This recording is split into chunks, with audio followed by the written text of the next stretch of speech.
সমালোচক লিখেছেন রবীন্দ্রনাথ ঠাকুর। বাবা নাকি বই লেখে সব নিজে, কিছুই বোঝা যায় না লেখেন কী যে। সেদিন পড়ে শোনাচ্ছিলেন তোরে, বুঝেছিলি বলো মা সত্যি করে। এমন লেখাই তবে বলো দেখি কি হবে। তোর মুখে মা যেমন কথা শুনি, তেমন কোনো কেন লেখেন নাকো উনি। ঠাকুরমা কি বাবাকে কখনো রাজার কথা শোনায়নিকো কেন? সেসব কথাগুলি গেছেন বুঝি ভুলি। স্নান করতে বেলা হলো দেখে তুমি কেবল যাও মা ডেকে ডেকে। খাবার নিয়ে তুমি বসে থাকো, সে কথা তার মনে থাকে না কো।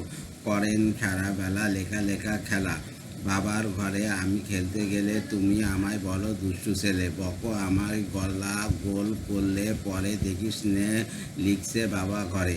বলো তো সত্যি বলো লিখে কি হয় ফল। আমি যখন বাবার খাতা টেনে লিখি বসে দোয়াতে কলম এনে, ক খ গ ঘ ঙ হ য ব র। আমার বেলা কেন মা রাগ করো? বাবা যখন লেখে কথা কও না দেখে। বড় বড় রুল কাটা আগোজ নষ্ট বাবা করেন না কি রোজ। আমি যদি নৌকো করতে চাই অমনি বলো নষ্ট করতে নাই। সাদা কাগজে কালো করলে বুঝি ভালো।